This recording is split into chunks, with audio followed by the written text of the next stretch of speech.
Bonsoir à toutes, bonsoir à tous, bienvenue sur Ligne 68 TV, votre télé régionale de proximité. On va s'évader ce soir, on va rêver, nous avons un univers merveilleux. Bonsoir Corinne Roquelin. Bonsoir.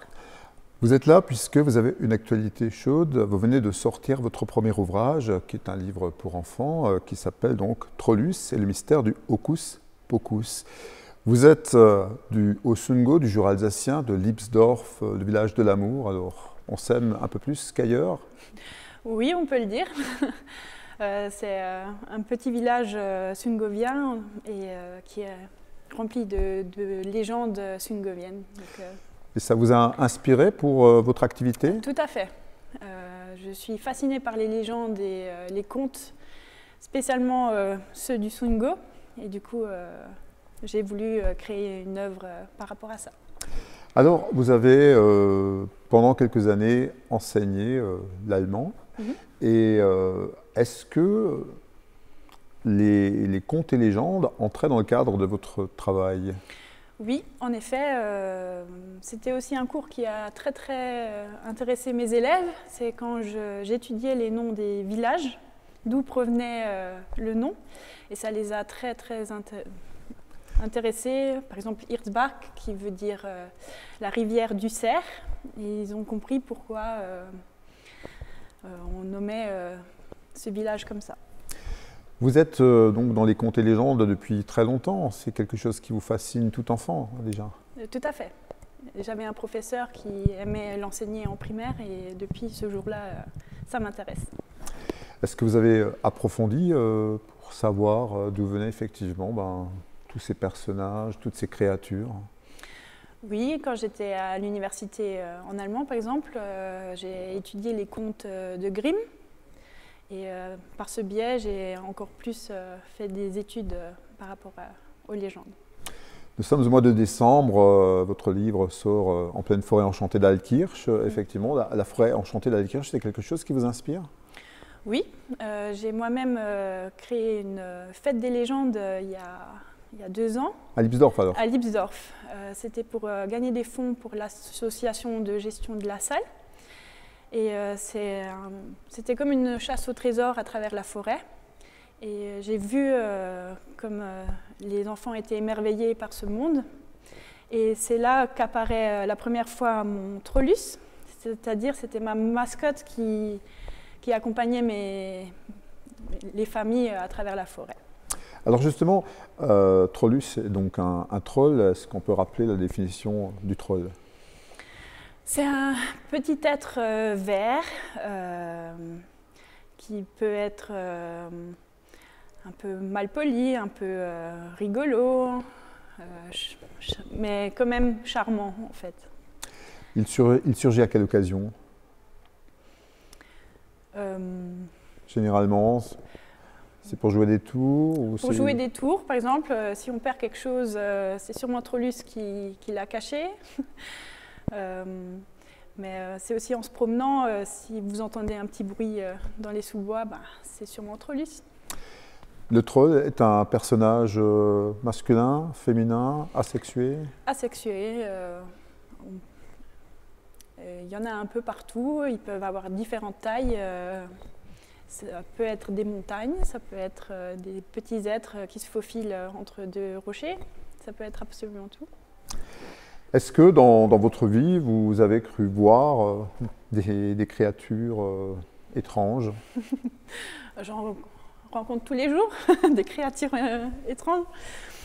Non, mais je pense que c'est important de nos jours de garder un peu son âme d'enfant et de s'émerveiller d'absolument tout ce qui nous entoure. Alors dans le Haut-Sundgau, donc précisément à Lipsdorf, est-ce qu'il y a un conte, une légende? Alors il y a justement le village qui s'appelle le village de l'amour, qui vient de l'allemand Liebe et Dorf. Et oui, ça provient de la légende de la bergère de Lipsdorf qui est tombée amoureuse du fils du comte de Ferrette. Depuis tout enfant, donc vous dessinez déjà des trolls? Oui. C'était au collège. Quand je m'ennuyais en permanence, je dessinais toujours mon petit troll sur un bout de papier. Et c'est un peu émouvant que ce petit troll ait réapparu plusieurs années après. Donc là, vous en avez fait une histoire, une première histoire. Donc qu'est-ce que vous racontez dans cet ouvrage? Alors, je présente dans mon premier ouvrage Trollus Sacapus, qui est un petit troll au grand cœur. Il se cherche encore, il ne comprend pas encore tellement la vie, mais je pense que la morale que j'ai trouvée parle à beaucoup de monde selon le vécu de chacun. Alors, petit ou grand enfant, je pense que tout le monde trouvera quelque chose qui l'intéresse dans ce livre.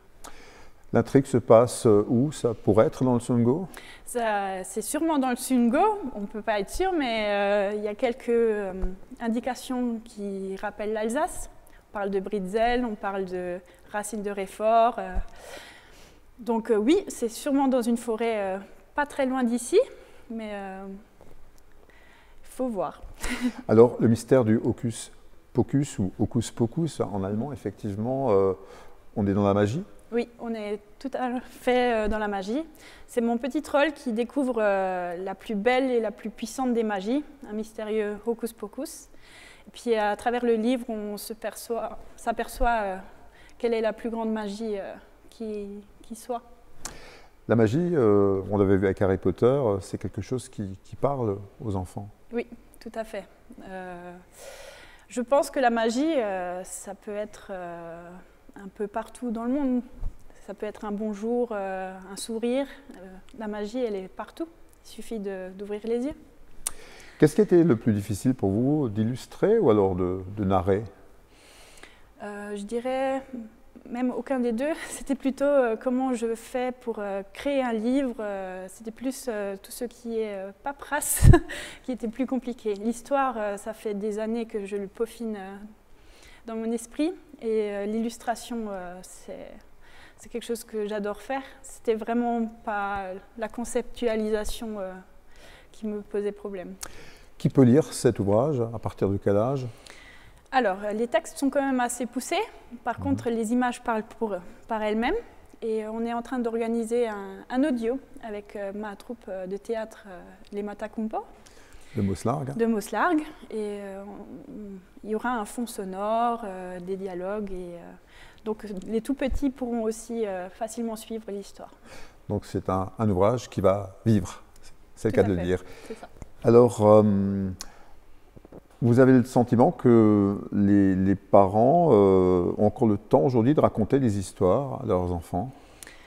Je pense qu'il faudrait prendre le temps. Et je sais que c'est difficile dans le monde d'aujourd'hui, mais je pense que c'est important de consacrer un moment avec son enfant. Et la morale est tellement intrigante qu'on pourrait facilement discuter parents et enfants par rapport à ce qui se passe avec Trollus.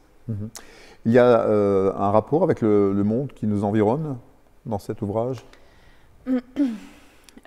Dans la morale peut-être, ou la façon d'être? On peut facilement s'identifier à l'histoire et au vécu qu'aura Trollus. Il y aura de la moquerie par exemple, il y a la confiance en soi. Donc c'est des thèmes plutôt récents et les gens peuvent vraiment s'identifier. Pour cet ouvrage, vous l'avez fait donc à compte d'auteur, je dirais même en créant votre maison d'édition. Oui, j'ai créé ma propre maison d'édition. J'ai osé le faire moi-même et ça marche plutôt bien. Ouvrage imprimé en Italie, puisque vous vouliez l'imprimer en Alsace, mais ce n'était pas possible. Oui, financièrement, c'était un peu plus compliqué. Du coup, j'ai choisi une impression en Italie, oui. Quels ont été vos premiers lecteurs, avant même qu'ils ne soient publiés? Mes premiers lecteurs, c'était mes amis qui attendent déjà depuis longtemps que le livre sorte. J'ai aussi beaucoup de gens qui me suivent sur Facebook et ils attendaient impatiemment ce livre. Et je suis très très conquise des retours que j'ai eus qui parlent vraiment aux gens. Ce livre, donc, on peut l'acquérir auprès de chez vous, à travers un site? Alors pour l'instant, on peut le commander sur mon site, donc trollus.net. Et c'est moi qui fais les livraisons. je vous envoie tout ça par la poste. Quel âge a Trollus? On ne sait pas. Ça se peut qu'il a Un 3000 troll n'a pas ans. d'âge. Sûrement il a 3000 ans, mais c'est encore un enfant dans la tête. Mais un troll, on ne peut pas dire quel âge il a. Comment allez-vous faire maintenant vivre cet ouvrage, donc outre le fait qu'il soit audio Alors, je compte en faire d'autres. Et plus précisément, j'aimerais que Trollus parcourt un peu le Sungo et nous fasse découvrir les légendes du coin, du Sungo, notamment le dragon de Ferrette, qui est moins connu que la grotte des nains, mais je vais aussi parler de la grotte des nains.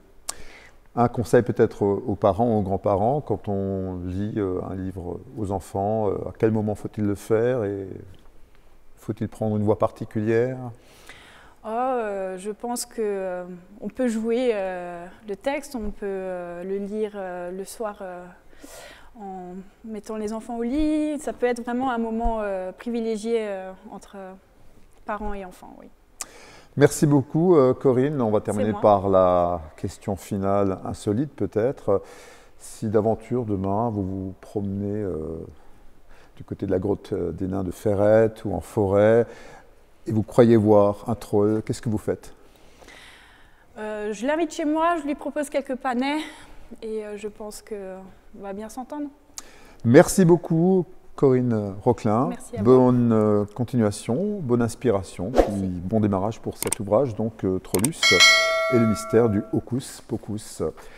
Merci d'être avec nous sur Ligne 68 TV, merci de votre fidélité, à bientôt et abonnez-vous. De Colmar, la société LK Kunigel et Alsace Destination Tourisme viennent de lancer en ligne avec leur Saint-Patron des